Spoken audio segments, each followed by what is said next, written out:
On the 3rd of December 2023, Venezuela hosted a nationwide referendum on whether or not their country should annex 2/3 of Guyana's territory, their geographic neighbor immediately to the east. This region of Guyana is known as the Essequibo, and it's a huge piece of land, only slightly smaller than the US state of Florida is. But Guyanese themselves were not welcome to vote in the Venezuelan referendum calling for the partition of their own country. A couple days later, on the 5th of December, the Venezuelan government claimed that more than 10.5 million people, or more than 1/3 of their entire population, had voted in the referendum, and that 95% of the votes were in favor of annexing the Essequibo region from Guyana, and creating a brand new Venezuelan state out of it to be called Guyana Essequiba. But in reality, third-party international observers believe that fewer than 2.4 million Venezuelans actually participated in the referendum. But that didn't stop Venezuela's decade-long autocratic leader, Nicolas Maduro, from declaring that the Venezuelan people had spoken loud and clear, claiming that the vote was so overwhelming that the Venezuelan government has no other choice than to abide by it. Maduro immediately ordered the publishing of a brand new official map of Venezuela that includes the Essequibo territory to be displayed in every school, university, government building, and house in the country. A Venezuelan general was immediately appointed by Maduro to become Venezuela's new governor of the territory, while Venezuelan troop movements directly near the border with Essequibo began increasing in activity, and satellites revealed increased Venezuelan airstrip and road construction beginning near the border as well. The Venezuelan government promptly issued arrest warrants for political candidates in the country who opposed the referendum and the annexation. While immediately before the referendum on the annexation took place, Venezuela's defense minister very publicly and ominously stated that Venezuela's dispute with Guyana over the Essequibo is, quote, not a war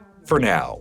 Guyana has, of course, denounced Venezuela's referendum and rejected their unilateral demand to annex 2/3 of their territory. If Venezuela wants to truly annex the Essequibo region beyond their own self-published maps, they will have to come and claim it themselves. But an all-out Venezuelan invasion of the Essequibo will not be an easy task. The theater of operations will be huge across an area roughly the size of Florida, and at the northern edge of the Amazon rainforest, it's also almost entirely covered by incredibly dense jungle. It's also very sparsely populated, with only about 128,000 people who actually live there, which makes the Essequibo one of the most sparsely populated places in the entire world, with an average density that's less than half the density of Lapland in far northern Finland above the Arctic Circle. Nonetheless, that hasn't stopped the Venezuelan government from already offering Venezuelan citizens to all of the 128,000 people who live here, including rolling out identification cards for all of them. But because the region is so densely jungled and so sparsely populated, there's been very little need to ever build out any infrastructure in the region or develop it from Guyana's perspective. As a result, there's literally only one single paved road that runs from Venezuela into the Essequibo region and into Guyana in general. And it runs through Brazil first before it enters into Guyana later. Immediately alarmed following Venezuela's referendum and demands for the Essequibo's annexation then, and worried that in order to enforce their claims, Venezuelan troops and their logistics may use the strategically vital paved road and march through their territory, Brazil has already deployed their own troops and vehicles to the region around the road to try and discourage the Venezuelans from ever attempting it. And at the same time, the United States Air Force has already begun conducting aerial patrols over Guyana's territory to send a further message to the Venezuelans to not try their luck. And just like that, seemingly out of nowhere, there's a major geopolitical crisis in South America, and a genuine risk of state-on-state warfare exploding in Latin America for the first time in decades. A war that can involve not only Venezuela and Guyana, but Brazil and the United States as well. But if the Essequibo region is so underdeveloped, so sparsely populated, and so geographically challenging for Venezuela to invade in the first place, then why is Venezuela threatening a land grab war right now all of a sudden to take it? Well, as it usually does in the 21st century, the answer is actually a lot more complicated than it appears at first. It has to do with oil, the global struggle for the control of access to energy resources, historic grievances over the age of colonialism, and literally trillions of dollars worth of bounty to whoever eventually emerges victorious. And the risk of conflict spreads very far from the shores of just Guyana and Venezuela. Throughout the 20th and 21st centuries, it became well understood that one of the single largest concentrations of crude oil that could be found anywhere in the world was right here across Venezuela, in an area known as the Orinoco Oil Belt. For decades, oil companies from around the world attempted to discover additional oil deposits around this area, but with only limited successes. There were hunches that the oil belt in northern Venezuela might have extended further to the east and into the northern reaches of Guyana's maritime exclusive economic zone. But then in 2014, after dozens of attempted drillings in Guyana's offshore with no luck, Royal Dutch Shell decided to throw in the towel and sell out the entirety of their 30% stake in Guyana's offshore oil project to an American independent petroleum company named Hess. Hess bought out all of Shell's shares in the project for $30 million, acquiring their 30% stake in the project that was being spearheaded by ExxonMobil with a 45% stake, and joined by the China National Offshore Oil Corporation with an additional 25% stake. And the very next year, Hess's gamble on buying out Shell's shares would result in one of the biggest jackpots in the entire history of the oil industry. And that's because in 2015, this consortium led by ExxonMobil began discovering a series of historically massive offshore oil deposits about 100 miles north of Guyana's coast. Exxon would later confirm that these offshore oil fields within Guyana's exclusive economic zone represented an estimated total of 11 billion barrels worth of recoverable oil, a find that represents what is, to date, the single largest oil discovery of the 21st century, and a fact that almost overnight catapulted Guyana from having zero known oil reserves to having the 17th largest oil reserves in the world, with an amount of oil wealth that's nearly equivalent to the entirety of neighboring Brazil or Algeria. By 2023, Exxon would calculate that these oil reserves in Guyana were worth an estimated $500 billion. And more might end up being discovered too. And in order to capture it all, the Exxon-led consortium has already invested more than $40 billion into developing offshore oil platforms and projects in Guyana just since 2015. And they're expected to continue investing tens of billions of dollars more by the end of the decade. The Exxon-led consortium also signed a deal with Guyana in 2016 that would split the profits of their oil 50-50. 50% to the government of Guyana and 50% to the Exxon-led consortium, in addition to 2% royalties to the Guyana government as well. Offshore oil rigs were rapidly built and put into place, and production began near the end of December in 2019. And then, in October of 2023, just a month and a half before Venezuela would hold its referendum, Chevron announced that it would be buying out Hess for a whopping $59 billion. Immediately before this, Hess's 30% ownership stake in the Guyana offshore project that they had bought from Shell for only $30 million just 9 years previously was estimated by Citigroup analysts to be worth about 43% of Hess's total portfolio, meaning the Chevron is largely buying out Hess for their shares in Guyana, and they value those shares at more than $25 billion.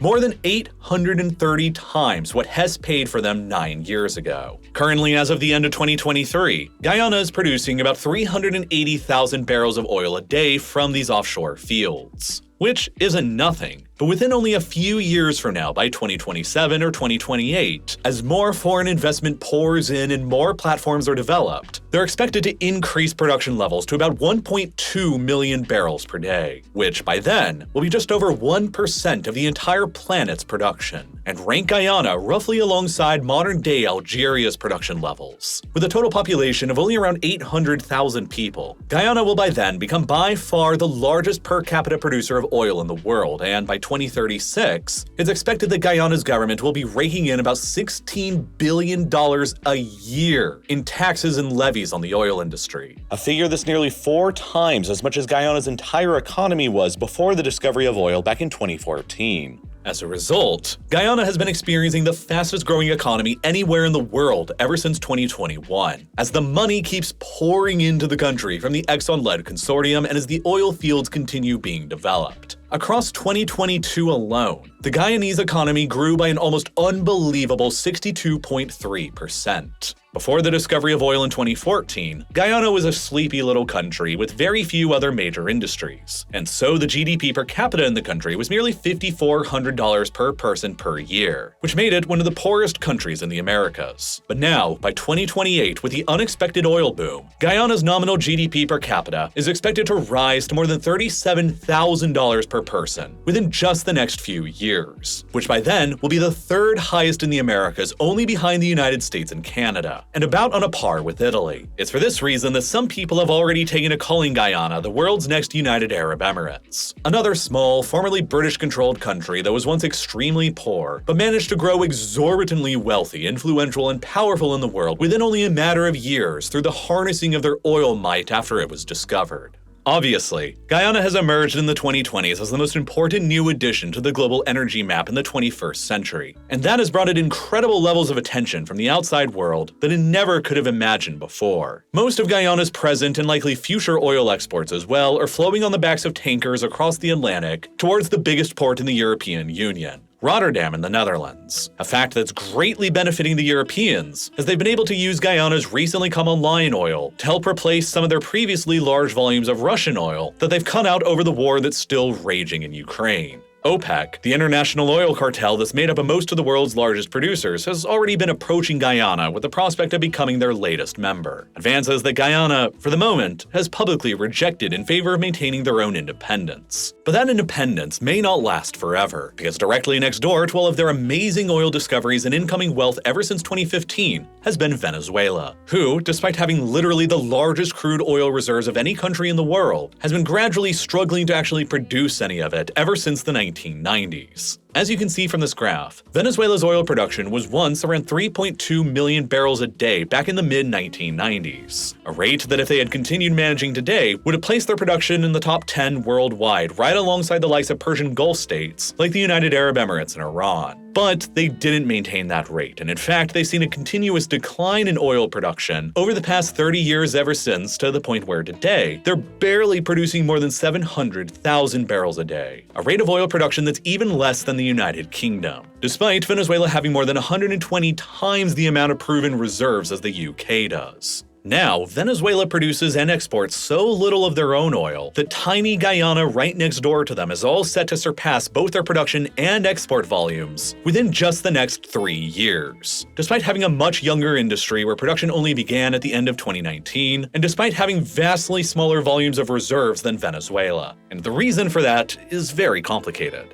In comparison to the much more recent oil industry in Guyana, the oil industry in Venezuela dates back more than a century ago to 1922, when Royal Dutch Shell first hit oil in the country in the Maracaibo Basin here in the far northwest of the country. That discovery sparked an unprecedented oil boom in the country, and by the end of the decade in 1929, there were more than 100 foreign energy companies operating in Venezuela, all drilling for oil, while the country's production had exploded to become the second highest producer in the entire world, remaining only behind the United States' oil production itself. But at the same time, Venezuela was ruled by an autocratic military dictatorship, and that regime failed to properly diversify the country's economy away from the ballooning oil industry. By 1935, within only 13 years of when oil was first discovered in the country, oil was already making up more than 90% of all of Venezuela's exports, and the country had become the leading petrostate in the Western Hemisphere. Moreover, only 3 foreign energy companies had managed to outmaneuver and outcompete all of the others to dominate 98% of the entire Venezuelan oil market. In the 1940s, Venezuela passed a new law that required these foreign energy companies to pay half of their oil profits to the state. The companies complied, and Venezuela's government revenue exploded. But with that came a classic problem that every petrostate before and since has had to confront. With government revenues coming more from taxes on oil production and foreign oil companies, the government begins relying less and less on the taxes from their own citizens. And so, the government begins becoming less accountable to its own people, which opens the door to the country's ruling elite to become more corrupt and more authoritarian over time. Which is exactly what ended up happening in Venezuela. Venezuela became one of the founding members of OPEC alongside Saudi Arabia, Iran, Iraq, and Kuwait in 1960. And then they created their own state-owned oil company the same year, the Venezuela Petroleum Corporation. And with that, they felt that they had enough leverage to increase the taxes on foreign oil companies' profits from 50% to 65%, which the companies continued to begrudgingly go along with.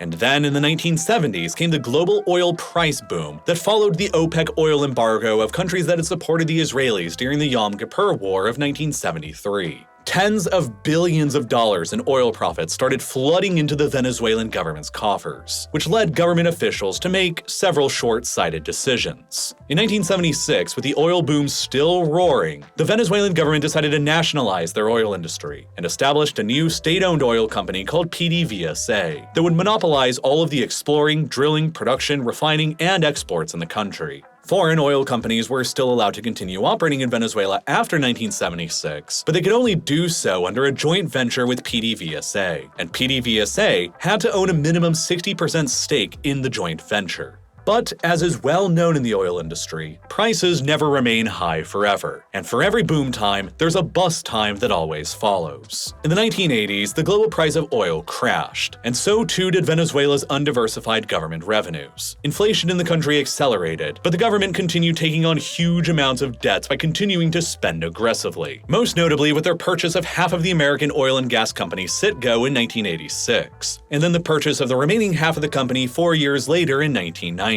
Venezuela's purchase of Citgo was strategic for multiple reasons, though. Venezuela's oil reserves, while being the largest in the world, are also among the lowest quality in the world. Venezuela's oil is extremely heavy and crude, full of impurities like sulfur and mercury that requires a lot of technical expertise to drill out of the ground. And then, it requires a much more intensive refining process to transform into usable finished end products like gasoline. This is in stark contrast to the oil fields of Saudi Arabia, which are slightly smaller than Venezuela's in volume, but are also far lighter and far more pure of contaminants, which makes Saudi oil significantly easier and cheaper both to drill and refine than Venezuelan oil is, which is a huge part of what has made Saudi Arabia the world's most influential oil power, and Venezuela a mere secondary player.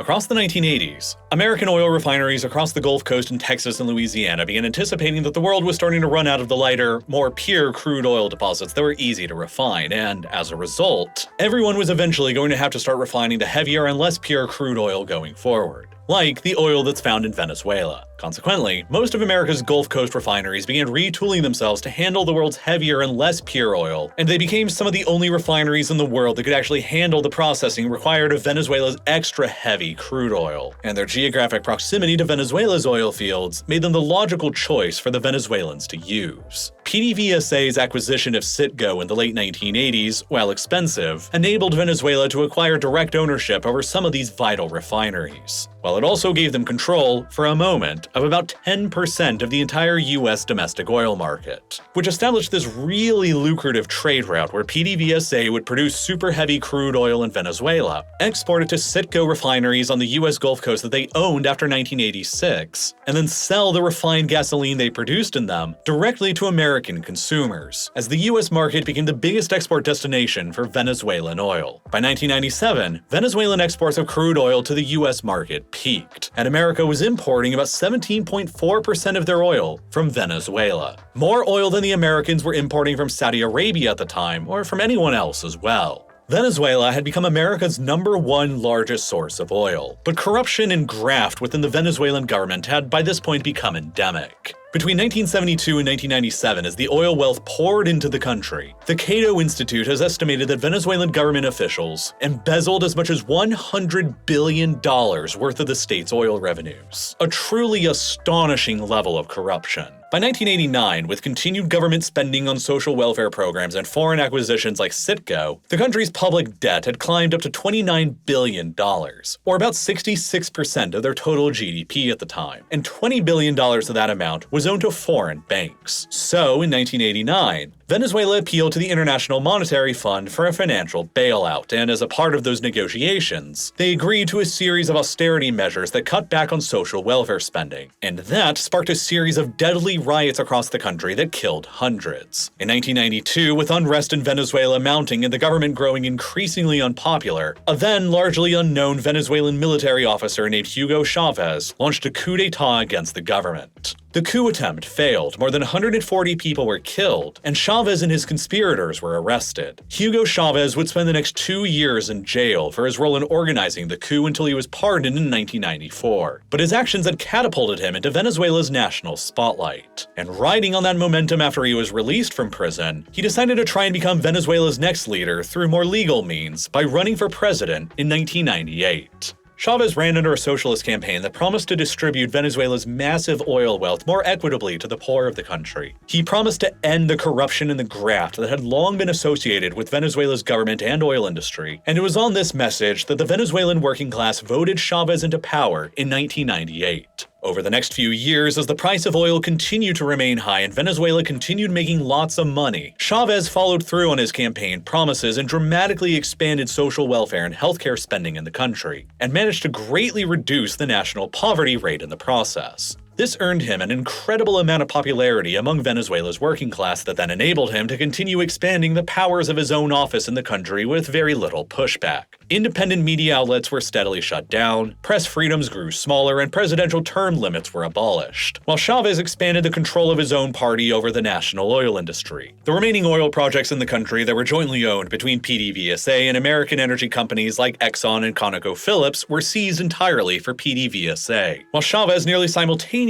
fired thousands of experienced PDVSA employees who went on strike between 2002 and 2003, who he then replaced with more inexperienced party loyalists. The end result of expelling highly experienced foreign companies and gutting PDVSA of many of their most experienced workers at the same time resulted in a sharp decline of Venezuela's productivity when it came to oil production. But the Chavez administration wasn't finished with its mismanagement of the industry just yet. Venezuela began voluntarily selling their oil at a subsidized discount to fellow nations in the region who they considered to be friendly, such as Cuba and Nicaragua, while Venezuela continued distancing their own foreign policy away from the United States and closer towards Russia and China. Chavez's administration in Venezuela led the country to purchasing $20 billion worth of arms from Russia, equipment that included Russian fighter jets, surface-to-air missile systems, and dozens of tanks. Venezuela was able to pay for all of this equipment by granting the Russian state-owned oil company Rosneft the ability to become one of their own extraction partners in the Venezuelan oil fields, and by taking out loans from Russia, loans that they put up 49.9% of their ownership stake in Citgo in the United States as collateral for. Chavez's realignment of Venezuela towards Russia also sparked ire in Washington, which led to the Bush administration slapping a total arms embargo on Venezuela in 2006. And as oil production out of Venezuela continued dwindling under Chavez, Venezuela's oil exports to the United States continued decreasing as well, and the Gulf Coast refineries that were once absorbing millions of extra heavy crude Venezuelan barrels a day began shifting towards receiving millions of extra heavy Canadian crude oil barrels coming out of the Alberta oil sands through pipelines instead. And so, extra heavy Canadian crude oil began displacing extra heavy Venezuelan crude oil in America. And so, Venezuela's ability to make money out of their oil industry by exporting to American refineries and the American market decreased even further. At the same time, Chavez also never managed to really diversify the Venezuelan government's reliance away from the oil revenues that were still coming in. By the time he died in 2013, after 15 years in power, Venezuela was still deriving a whopping 96% of their export earnings through oil, while 45% of the Venezuelan government's budget was still coming from the oil money as well. Venezuela was still producing around 3 million barrels of oil per day in 2013.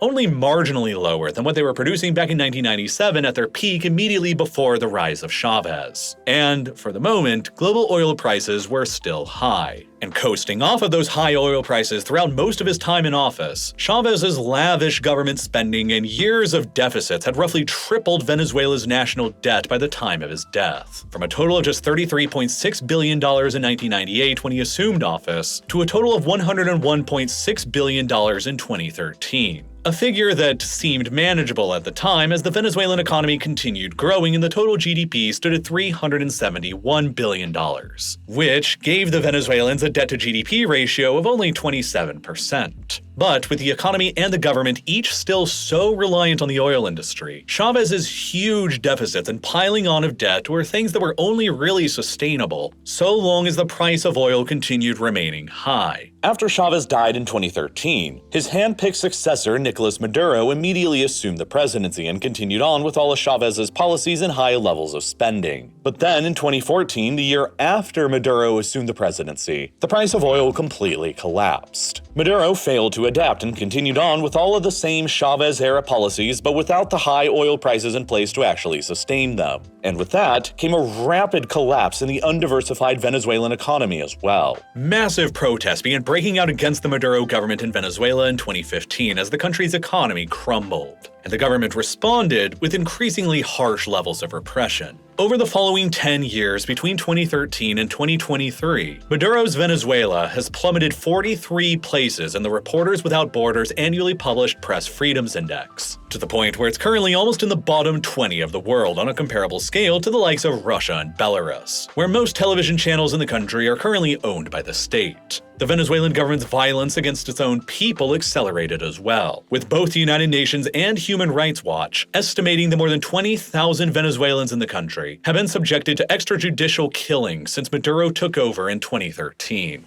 The collapse of oil prices in 2014 and the continued mismanagement of the oil industry and the economy was then even further exacerbated after 2018, when Nicolas Maduro claimed that he won re-election as Venezuela's president for another 6-year term, in an election that was widely criticized as fraudulent and unfair by dozens of outside countries from all around the world. Virtually every other country in the Americas and Europe refused to recognize the results of the election, while only a handful of strategically aligned outside countries chose to continue recognizing Maduro's leadership, like Cuba, Bolivia, Russia, Syria, Iran, China, and North Korea. Among the countries who refused to recognize Maduro's continued leadership in Venezuela following 2018 was the United States, who decided to begin severely sanctioning Maduro's government and the state-owned oil company PDVSA to try and encourage him to step down from power. These sanctions included a total ban on all American imports of Venezuelan oil, and a complete lockout of the Venezuelan government from the US financial system that went into effect on January 1st, 2019. And as a result, the Venezuelan economy crashed even harder than it was already. And then the following year came the COVID-19 pandemic and all of the negative economic effects that came along with it too. Because of all these factors and many other reasons that I don't even have the time to cover in this video, between 2013 when Maduro took over office in the country and 2021, the heavily oil-based Venezuelan GDP absolutely crashed and lost more than 75% of its total value, representing a percentage-based economic loss more than twice as bad as the United States suffered during the Great Depression. Venezuela's inflation rate skyrocketed into hyperinflation territory, with levels reaching 2 million% by 2018, and only slightly coming down from there to a rate of just 360% as of 2023, which has practically made the Venezuelan currency worthless. And then, with the GDP crashing by more than 3/4 and the currency becoming effectively worthless, income rates in the country skyrocketed down while poverty rates in the country skyrocketed up.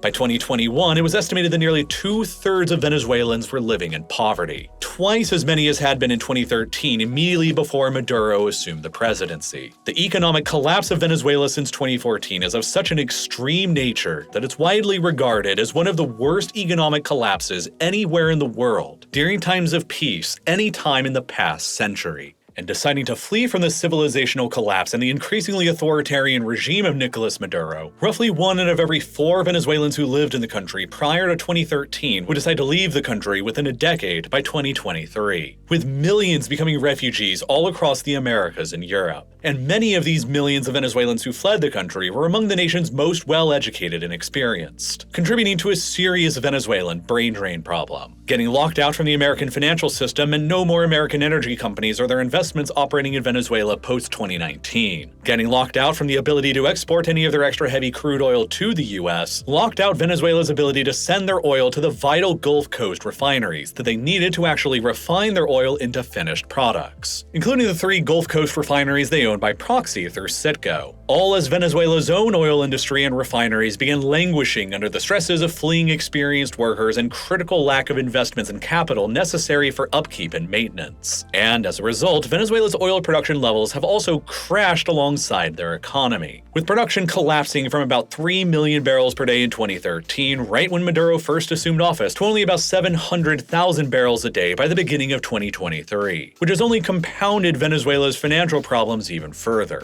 Now at the end of 2023 and beginning of 2024, the Venezuelan GDP is only about $92 billion, but the government's debt is still more than $147 billion, representing a total debt-to-GDP ratio of about 160% now. The nation's GDP per capita sits at just $3,474 per person, and is ranked in the bottom 5 of the Western Hemisphere and the lowest in the whole South American continent. The unemployment rate is still more than 35% of the country's remaining labor force, while the population has plummeted to only about 26.5 million people, more than 4 million fewer than they had just a few years ago back in 2016. And with oil production levels barely managing beyond 700,000 barrels a day, Venezuela has sunk to become only the 10th largest producer in OPEC today, and only the 22nd largest producer in the world, despite them controlling the largest amount of oil reserves in the world. A very, very far fall from the second largest producer status that they once enjoyed a century ago.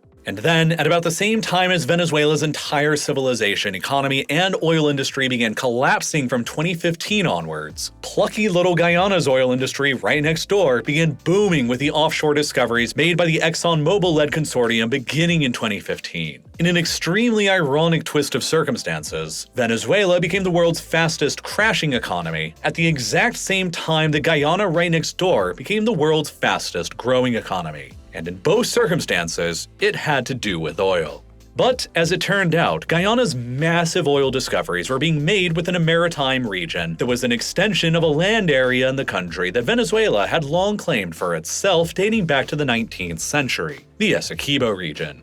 The origin of the dispute over this area, representing 2/3 of Guyana's current territory, goes back to the competing colonial claims of the Spanish and the British empires in South America. The British began acquiring and consolidating territory in the north of the South American continent during the early 19th century that eventually coalesced into the area of modern-day Guyana, which was then known as British Guiana. But the Spanish disputed the British territorial claim, asserting that their own colonial control in the area extended all the way east to the west bank of the Essequibo River. But as political movements for independence from Spain surged all across their Latin American colonies during this same time period, the Spanish weren't really in any position to dispute their claim with the British. Upon their own independence from Spain in 1811 and then from Gran Colombia in 1830, Venezuela inherited the old colonial Spanish territorial claim against the British to the west bank of the Essequibo River, and so they began claiming the modern region of Essequibo that was between the river and their own territory in the west. Venezuela even severed their relations with the United Kingdom over this dispute in 1887. And then a decade later, in 1897, both Venezuela and the UK agreed to pass along the Essequibo dispute to an international tribunal in Paris that would independently decide the territory's final fate.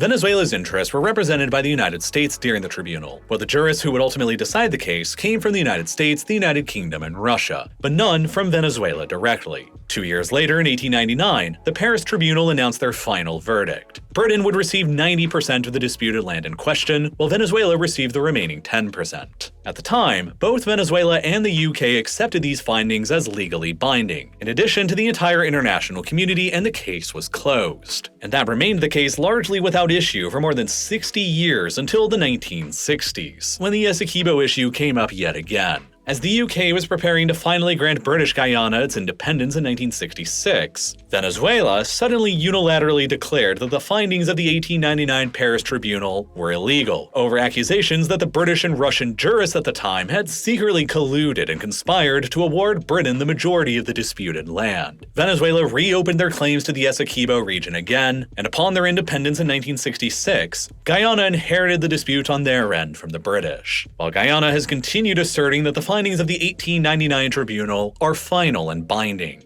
From there, the dispute on the Essequibo region remained open and unresolved, with neither side agreeing to forfeit their claim to it all the way up until 2018, when, after decades of zero progress being made, the matter was finally forwarded to the International Court of Justice in 2018, for yet another international arbitration where it continues to remain today. But Maduro's Venezuela rejects the International Court of Justice's jurisdiction in their country, and as a result, they refuse to ever participate in this most recent arbitration case, and they will almost certainly refuse to recognize whatever final verdict they eventually come up with. And then, of course, the nearly 2-century-old Essequibo territorial dispute became way more important in 2015, after the Exxon-led consortium discovered their estimated $500 billion worth of recoverable oil reserves within Guyana's exclusive economic zone. An exclusive economic zone largely contributed by Guyana's continued control over the Essequibo region's coastline. And here we arrive back at the current conflict, with Maduro's and Venezuela's claims to the Essequibo each growing louder after 2015 and recently reaching a shouting match in December of 2023, after they held their referendum declaring that they will annex the territory outright. By seizing control over the Essequibo region now, Maduro will be able to use the expanded Venezuelan coastline to assert an expanded Venezuelan exclusive economic zone that will encompass the majority of all the offshore oil fields that have been discovered in the area by Exxon and Company since 2015. This is crucial for many reasons, but one of the biggest is that in comparison to Venezuela's own extra-heavy crude oil that's expensive and difficult to drill and refine, Guyana's offshore oil is considered extremely light and sweet, which makes it much easier and much cheaper to drill and especially to refine into finished products. Venezuela's own domestic oil refineries that have long been languishing under American financial sanctions and lack of capital for maintenance and upkeep could, hypothetically, refine this oil on their own. Assuming, that is, that they had the expertise that's required to operate the offshore oil platforms that are required to drill the oil out in the first place, which is very complicated and very doubtful that Venezuela would be able to pull it off on their own without any outside assistance. But nonetheless, that hasn't stopped Maduro's regime from already ordering that oil exploration licenses in the disputed maritime area be purchased from Venezuela now instead of from Guyana following the annexation referendum. If Venezuela ultimately decides to commit to an invasion of the Essequibo region in order to enforce their claims to the area, they will likely crush Guyana if it remains a simple one-on-one fight. Despite millions of Venezuelans having left the country and the Venezuelan economy having gone through one of the biggest financial catastrophes ever seen in human history, they still have a population of more than 26.5 million people, compared to Guyana's population of only about 800,000. The entire Guyanese armed forces only have about 4,000 total soldiers, which are far too few to even man the entire length of their border with Venezuela that's 743 kilometers long. If they tried to man the whole border evenly, they'd only be able to deploy about 5 or 6 soldiers per kilometer of length. They only have a few dozen old outdated Soviet-era artillery pieces, no tanks, no armored vehicles, and virtually no Navy or Air Force. By comparison, Venezuela has a standing army of 138,000 active duty personnel, 30,000 additional reservists, and an estimated 1.6 million paramilitary forces that the Maduro regime has at its disposal. While outdated by international standards and almost certainly lacking any spare parts, Venezuela technically does have fighter jets that they purchased from Russia over a decade ago. They also have hundreds of tanks, hundreds of artillery pieces, and dozens of attack helicopters that, at least when compared to whatever Guyana's got, is quite formidable. But a Venezuelan invasion of Guyana to secure the Essequibo region through force would almost certainly not be limited to a mere one-on-one fight. The United States would be almost certain to militarily respond against Venezuela, for multiple reasons. First, ExxonMobil and now Chevron have invested tens of billions of dollars into developing Guyana's offshore oil fields since 2015. And a Venezuelan assault on Guyana and seizure of the Essequibo would mean that all of those investments would basically just go up in smoke, which alone would place enormous pressures on Washington to ensure that never happens.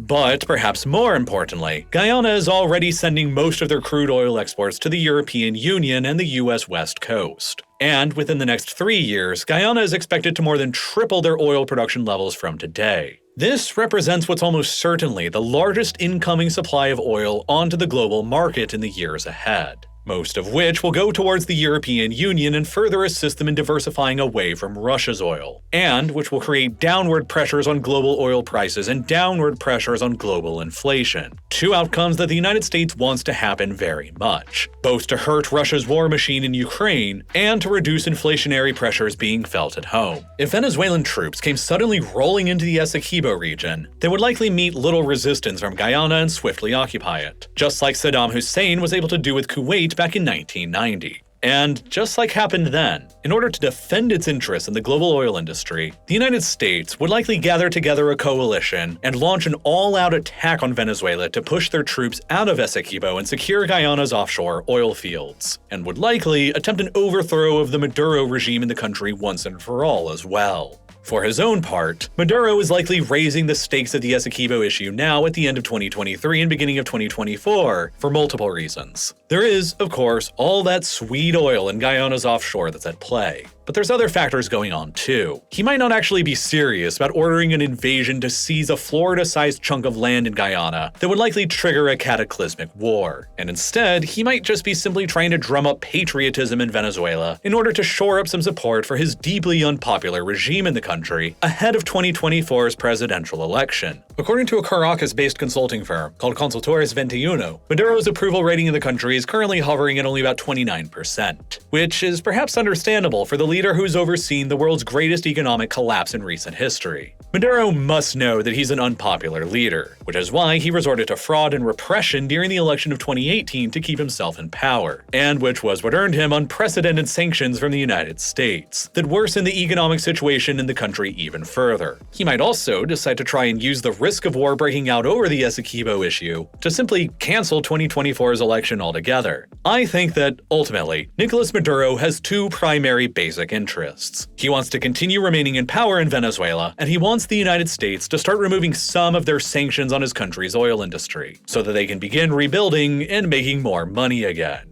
Across 2022 and 2023, he was actually seeing some progress being made on these goals. After the Russians invaded Ukraine and they and the Saudis began a campaign of coordinating oil production cuts, the price of oil for a moment skyrocketed around the world, and Washington suddenly became interested in getting as much oil back onto the global market as possible to begin cooling prices back down and pushing back against Russia, even if some of that oil had to come from Maduro's Venezuela. And so, in November of 2022, the Biden administration in Washington eased some of the sanctions that went into force on Venezuela back in 2019, that finally enabled Chevron to restart their jointly owned ventures with PDVSA in the country. In January of 2023, after 4 years of a complete American embargo on Venezuelan oil imports, small amounts of Venezuelan crude finally began trickling back into the still Venezuelan-owned Citgo refineries on the American Gulf Coast. And then, on the 18th of October 2023, the United States agreed to effectively lift all of their sanctions on the Venezuelan oil industry for a period of 6 months, in exchange for Maduro agreeing to free political prisoners and agreeing to host genuinely open and free presidential elections in 2024. And then, knowing or perhaps realizing that he would almost certainly lose a genuinely open and free election in 2024, he has perhaps decided on a strategy of hyping up the Essequibo issue with Guyana now to try and increase patriotic sentiment for his struggling poll numbers. But then, by doing this and demanding 2/3 of a neighboring oil-rich country, with tens of billions of dollars worth of private US investments sunk into it, he's just gone and made himself a pariah to the United States all over again. If he escalates the rhetoric over Essequibo and the maps showing Essequibo as a part of Venezuela, and sends in the army to actually enforce it on the ground, then any future hope of sanctions relief on his country's already floundering oil industry will immediately evaporate so long as he continues to remain in power. And any hope of Venezuela recovering with him at the helm will be destroyed for good. And that's assuming the United States wouldn't just respond with a second Gulf War aimed at obliterating his regime from the face of the earth, which they probably would. It seems so insane for Maduro to consider an invasion of Guyana that it won't ever actually happen. But just because something doesn't make any sense to you or me doesn't mean that it won't actually happen. Consider something that happened back in 1982. Back then, Argentina was ruled by an unpopular military junta that was struggling to hold on to power in the country. Their idea to continue hanging on to power was to whip up a sense of patriotism by enforcing one of Argentina's long-standing territorial claims on the nearby Falkland Islands administered by Britain, a territory that they called the Islas Malvinas, and something that they had claimed had been stolen from them by the British during the age of colonialism. Home to nothing other than 1,800 people and 400,000 sheep, the Argentines launched a surprise full-scale amphibious invasion of the islands, and secured total control over them with little resistance in less than 24 hours of landing. They expected that the British nearly 9,000 miles away on the other side of the world would do nothing. The islands would become theirs, and the act of securing the islands after more than a century of dispute would solidify their struggling regime's legitimacy and popularity, and enable them to continue staying in power. But they grossly miscalculated. Instead, the British sent down an armada to fight them, and a 10-week-long war exploded between them. Hundreds of soldiers on both sides were killed and thousands were injured. Major ships were sunk and dozens of aircraft were shot down. More people were killed and wounded over the fighting for the Falkland Islands in 1982 than people who actually lived there. In the end, the British emerged victorious. The Argentine invasion was decisively defeated, and the already unpopular military junta in the country collapsed under the scale of the disaster. Hardly anybody believed in early February of 2022 that the Russians were imminently about to invade Ukraine, despite all of the warnings and the posturing, because it didn't seem to make sense to Westerners for them to actually do it. But here we are nearly 2 years later and hundreds of thousands of deaths later, with the war in Ukraine still raging on. Perhaps Maduro might believe that with the United States presently distracted with major ongoing wars in Ukraine and around Israel, Washington would be less interested or even less capable in also intervening against a Venezuelan seizure of the Essequibo region now. And by doing that and being successful at it, it would finally resolve a centuries-old territorial dispute in Venezuela's favor, make it appear as if Maduro was standing up to the global colonial powers, and solidify his unpopular regime's legitimacy and popularity in the process, and enable him to continue holding on to power. He might also be only seeking to simply use the threat of war to gain more leverage during his own negotiations with the United States on further sanctions relief on his country's oil industry. He must know that Washington won't want another war breaking out in their own backyard, with the current one still raging in Ukraine and around Israel, and as a result, Washington may be open to further sanctions relief on Venezuela in order to ensure that this third war doesn't ever begin, so that they can continue remaining focused on Ukraine and Israel, and potentially on Taiwan. From another perspective, Russia would probably love nothing more than for Venezuela to make an actual go at the Essequibo region now. For one thing, Russia wants as many distractions for the United States away from Ukraine as possible. Public support for continuing to provide arms to Ukraine is steadily waning in America, and with the war erupting between Israel and Hamas in the Middle East, Washington's attention has already been forced to pivot a bit away from Ukraine. If another war erupted in South America between Venezuela and Guyana, and the future of all of Guyana's oil was at stake, American troops themselves would almost certainly directly intervene and cause yet another distraction for Washington. Moreover, a disruption in Guyana's looming oil production increases and supplies onto the world market will increase oil scarcity on the global market and put further upward pressures on oil's price, which will benefit Russia as they continue selling their own oil to keep funding the war that they're trying to win in Ukraine. And even if Venezuela somehow wins and takes over the Essequibo without an American intervention, the country's proven track record of decades of incompetence and mismanagement will almost certainly end up driving the oil fields they seize in Guyana into the ground as well, ultimately ending with the same result either way. Guyana's soon-to-be huge oil exports will be, at least temporarily, removed from the global supply, and that will enable Russia to sell their own oil for higher and stay in the fight in Ukraine for longer. While it might not seem particularly rational for Venezuela to actually invade the Essequibo region right now, Venezuela's government hasn't exactly been a bastion of rationality and reason for several decades now. And as previous examples have shown with Russia's invasion of Ukraine in 2022, Saddam's invasion of Kuwait in 1990, and Argentina's invasion of the Falklands in 1982, rational decisions are often relative to the eye of the beholder, and wars for territorial conquest aren't completely off the table in the 21st century. Venezuela will continue claiming the Essequibo region for the foreseeable future on all of their maps, and Guyana and the world should both be prepared for how to respond if they end up deciding on escalating their claims on paper towards an actual, real-world invasion. Now, there's a lot of data that goes into producing these kinds of videos. Whether it's showing how much money oil and gas companies like Exxon and Chevron have invested into Guyana's offshore oil fields, how much Venezuela's economy has crashed since Nicolas Maduro assumed the presidency, where millions of Venezuelan citizens have fled to since 2015, or showing where Venezuela's and Guyana's oil exports have gone and how they've changed over time. The ability to visualize raw data like this on a map is exactly what makes learning about this stuff so fascinating to me, and it's why the Exploring Data Visually course is one of my all-time favorite courses that I've ever taken with this video sponsor, Brilliant. Brilliant is a STEM learning platform that helps you learn by actually doing. They don't just give you a mountain of text and then expect you to remember everything you just read. They use interactive exercises to teach you the intuitive principles, then build these principles upon each other so that you can genuinely understand complex subjects like data visualization and analysis, statistics, calculus, computer science, or dozens of other subjects. They really know how to teach for results, which is why Brilliant is perfect for the kind of person who wants to learn because they love learning, not because they're being forced to. And best of all, with their mobile app and smaller bite-sized course chunks, it's really possible to fit learning on Brilliant into any schedule, no matter how busy your day-to-day activities are. So if you're the type of person who loves learning new things, you can try out Brilliant for free for a full 30 days by clicking the button that's here on your screen right now, or by following the link down below in the description at brilliant.org/real-life-lore. And the first 200 of you to do so will also get 20% off of Brilliant's annual subscription as well. And as always, thank you so much for watching.